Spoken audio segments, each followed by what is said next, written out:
Hello guys, good morning guys. तो आइए, आप सभी का स्वागत है मेरे इस यूट्यूब के प्लेटफॉर्म पे। आइए आज शुरू करते हैं चैप्टर नंबर 3, जो कि सामाजिक व आर्थिक राजनीतिक जीवन का चैप्टर नंबर 3 है, अध्याय 3, जिसका नाम है शिक्षा एवं स्वास्थ्य के क्षेत्र में सरकार की भूमिका। चैप्टर का नाम यानी इसमें बात किया जा रहा है एजुकेशन और हेल्थ, शिक्षा और स्वास्थ्य के क्षेत्र में गवर्नमेंट क्या क्या भूमिकाएं अपनाती है, क्या क्या चीज़ करती है, यानी लोगों के लिए बेहतर करने के लिए, स्वास्थ्य को बेहतर और शिक्षा को बेहतर करने के लिए क्या क्या कदम उठाती है, उस चीज़ के बारे में इस वीडियो में जानेंगे।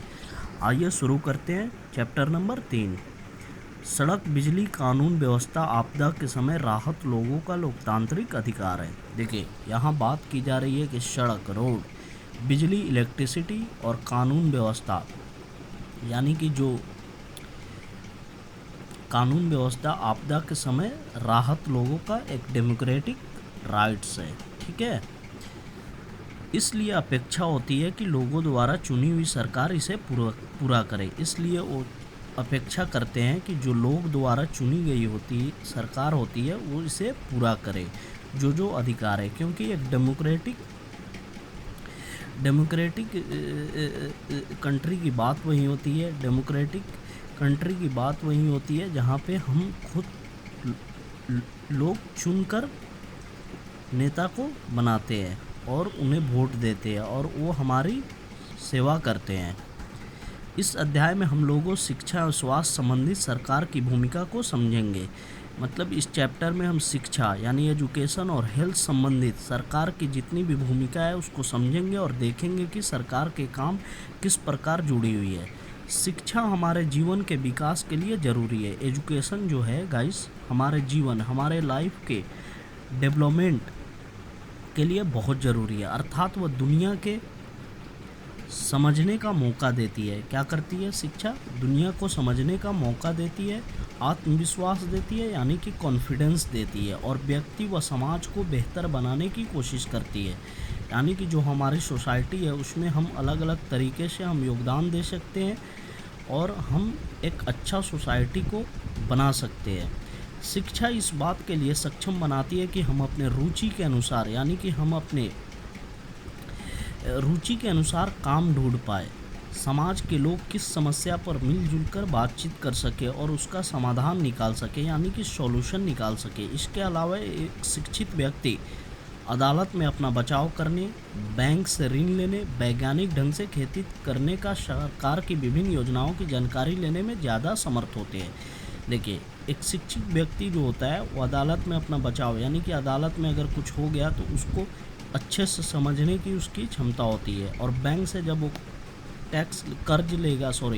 ऋण लेगा यानी कि कर्ज लेगा तो उसमें, या वैज्ञानिक ढंग से यानी कि खेती करने में, वो विभिन्न योजना जितनी भी हमारी स्कीम गवर्नमेंट निकालती है उसको समझने में वो समर्थ होगा, क्योंकि वो एजुकेटेड आदमी होगा जो कि पढ़े लिखे। वह राजनीतिक गतिविधियों में भाग लेने और सामाजिक कार्यों में सफलतापूर्वक भागीदारी करने में सक्षम महसूस करता है, क्योंकि वो हर चीज़ को समझता है। और एक समाज में रहने वाले आदमी को बहुत ज़रूरी है कि एजुकेशन यानी एजुकेटेड होना। तो इसमें ये चीज़ की बात की गई है। बिहार में शिक्षा की स्थिति, आइए अब देखते हैं हमारे बिहार में शिक्षा की स्थिति क्या है।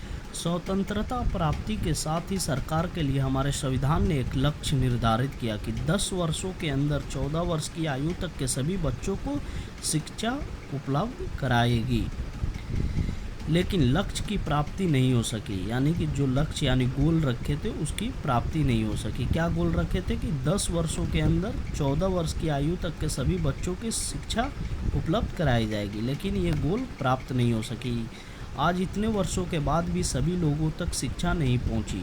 यह हमारे लिए बहुत चिंता का विषय है। आइए अपने राज्य के उदाहरण से इस स्थिति को समझें। एक दृष्टि हम नीचे की तालिका पर डालते हैं, जो बिहार की साक्षरता दर, यानी कि साक्षरता दर मीन्स क्या होता है? साक्षर मतलब कितने लोग पढ़े लिखे हैं, यानी लिटरेरी रेट जो होता है।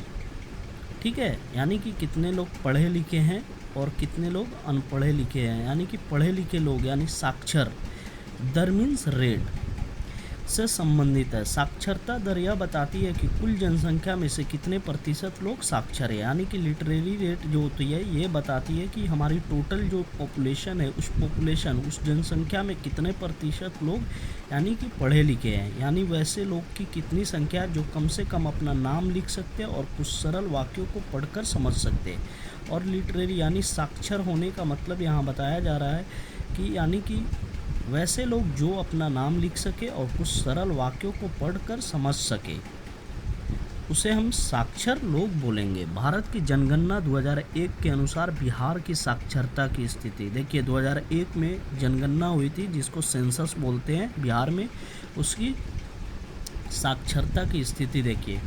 कुल साक्षरता दर प्रतिशत में 47 यानी 47%, जिसमें पुरुष साक्षरता दर 60% था और महिला साक्षरता दर कितना 33%। ठीक है। अनुजाति साक्षरता दर प्रतिशत 29 और जनजाति साक्षरता दर प्रतिशत 28%। ठीक है।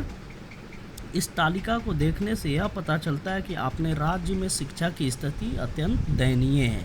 हमारी कुल साक्षरता दर आधी से भी कम है, अर्थात हमारे प्रदेश की कुल आबादी के आधे से ज़्यादा लोग पढ़े लिखे नहीं हैं। इससे यही पता चलता है कि जो हमारे जनसंख्या है उसमें आधी से अधिक आबादी जो है वो पढ़े लिखे नहीं है, यानी साक्षर नहीं है। महिलाओं, अनुसूचित जातियों एवं अनुसूचित जनजातियों की स्थिति सबसे बदतर है। इनमें केवल 1/3 यानी 1/3 या 28 से 33% ही साक्षर है। देख लीजिए, यह स्थिति इसलिए बनी हुई है क्योंकि स्कूल की व्यवस्था बहुत कमज़ोर है। बचपन में इन्हें स्कूल जाने का एवं पढ़ाई करने का मौका नहीं मिला। हाल के वर्षों में सरकार द्वारा किए गए प्रयासों के कारण साक्षरता दर में अप्रत्याशित वृद्धि देखने को मिली है, फिर भी 100% लक्ष्य की प्राप्ति नहीं हो पाई है। तो देखिएगा, यहाँ पे एक उदाहरण, बिहार राज्य का उदाहरण लेकर हमने समझा कि देखिए कितनी कमी है साक्षर में। और इस साक्षर को दूर करने के लिए गवर्नमेंट ने क्या किया, हाल ही में कुछ स्कीम्स लाए हैं जिससे कोशिश कर रहे हैं। यहाँ पे क्या बताया जा रहा है, इस स्थिति इसलिए बनी हुई है क्योंकि स्कूल व्यवस्था बहुत कमज़ोर है, यानी कि जो हमारा स्कूल है उसमें इतनी व्यवस्था कमज़ोर है जिससे बचपन में इन्हें स्कूल जाने का एवं पढ़ाई करने का मौका नहीं मिल पाता है, जिसके कारण ये सब चीज़ हुई है। हाल के वर्षों में सरकार द्वारा किए गए प्रयासों का कारण साक्षरता दर में अप्रत्याशित वृद्धि देखने को मिली है। फिर भी मिली तो है ग्रोथ, लेकिन 100% अभी भी नहीं हुई है। ठीक है।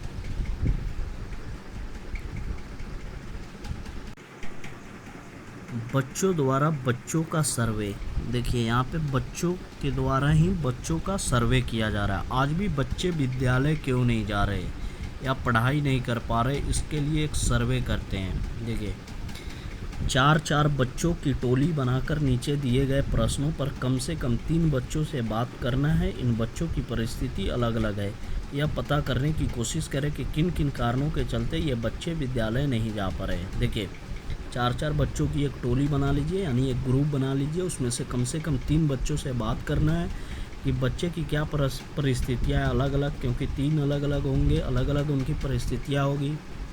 वो बताएंगे कि क्यों नहीं जा रहे हैं वो विद्यालय। ऐसे बच्चे जो कभी स्कूल नहीं गए, वे कौन से कारण हैं जिनके चलते ये बच्चे कभी स्कूल नहीं गए, इनको लिखना है, इनके कारण। ऐसे बच्चे जो विद्यालय में पढ़ते थे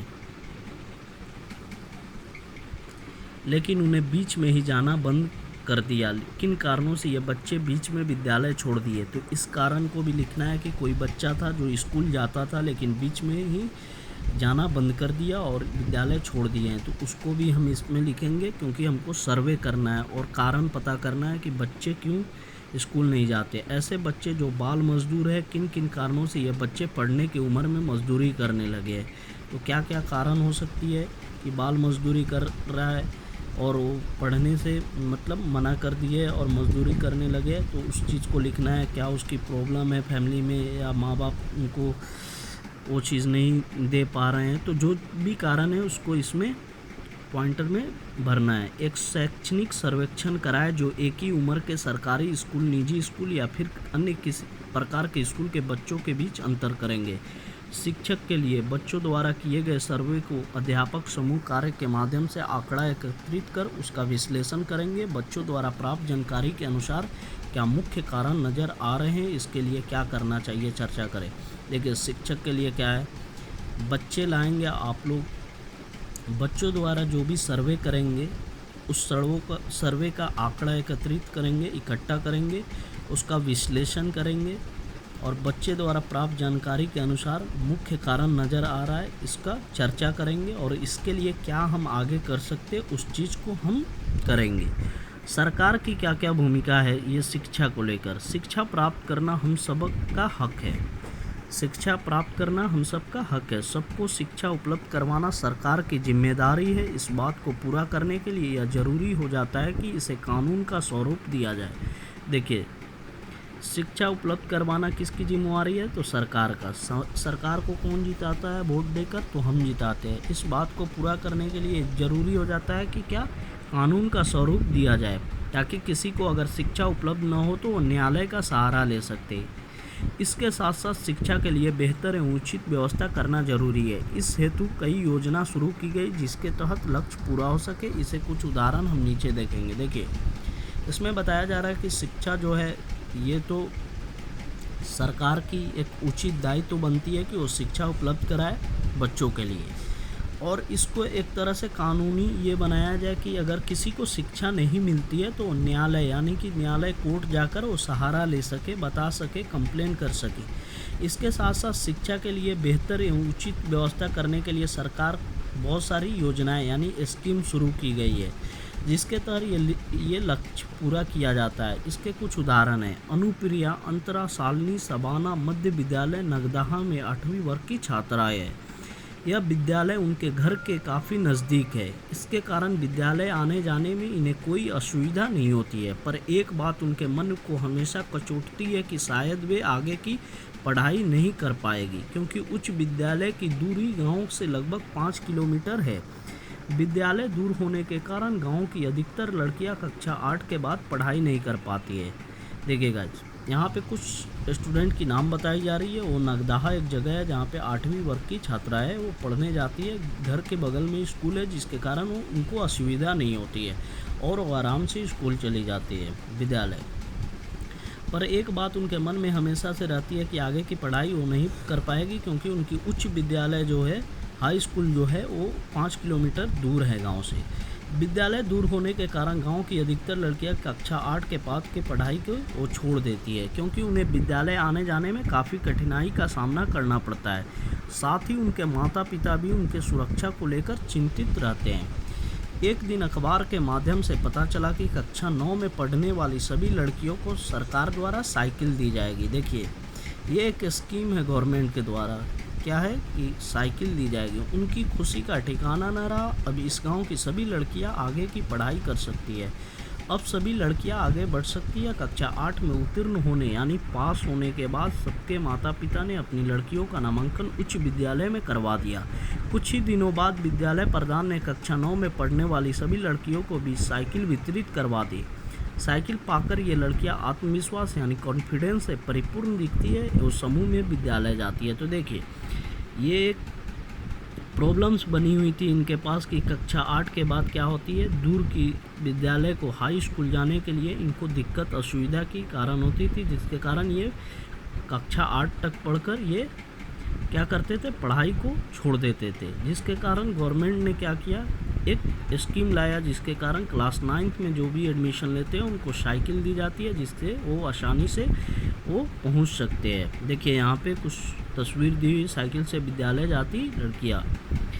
अनुप्रिया एवं उसकी सहेलियाँ क्यों परेशान थी, उन सब की परेशानी कैसे दूर हुई। देखिए इसी में आंसर थी आपकी, अनुप्रिया उसकी सहेलियाँ क्यों परेशान थी। परेशान इसलिए थी क्योंकि उनकी क्लास 8 के बाद क्या होती, पढ़ाई छूट जाती, क्योंकि वो दूर थी। उच्च विद्यालय की दूरी 5 किलोमीटर थी, जहाँ पे वो आसानी से नहीं जा सकती थी। उसकी परेशानी कैसे दूर हुई, तो वो सरकार की योजना के थ्रू। लड़कियों को शिक्षा ग्रहण करने में परेशानियों का सामना करना पड़ता है, ऐसा क्यों ग्रहण करना पड़ता परेशानी, इस चीज़ को भी बताना है। आपकी समझ में ऐसी क्या व्यवस्था हो सकती है जिससे लड़कियों को परेशानी ना हो, इसको लिखना है। सुमित सरकारी विद्यालय में कक्षा 5 का छात्र है। वो हमेशा खुश दिखता था, पर इन दिनों चिंतित रहता है। उसकी चिंता का मुख्य कारण है कि किताबों का समय पर ना मिलना। बाजार में भी उसकी पुस्तक नहीं बिकती, इसलिए चाहकर भी वो अपनी पुस्तक बाजार से खरीद नहीं पाया। सरकार यह योजना है कि सरकार की यह योजना है कि कक्षा 1 से 8 तक के सरकारी विद्यालयों में पढ़ने वाले सभी बच्चों को निःशुल्क यानी कि कोई शुल्क यानी बिना पैसे के पुस्तकें दी जाएगी, ताकि सभी वर्गों के बच्चे विद्यालय जा पाएँ। 5वीं कक्षा में आए सुमित को 3 माह हो गए। अब उसे यह चिंता भी सता रही है कि परीक्षा में वह क्या लिखेगा। प्रधान अध्यापक से कहने पर वह स्थिति की जानकारी लेते हैं। 1 माह में पुस्तक विद्यालय में पहुंच जाएगी, ऐसा आश्वासन देते हैं। तो देखिए यहाँ पे भी क्या हुआ कि किताब नहीं होने के कारण ये भी पढ़ नहीं पा रहे। सुमित जिनका नाम है, इसके कारण क्या हुआ कि सरकार की योजना है जिसमें क्लास 1 से लेकर 8 तक की बच्चे को फ्री में निःशुल्क पुस्तक दी जाती है। इससे इनकी कठिनाइयाँ दूर हो गई। तो यहाँ तक हमने पढ़ा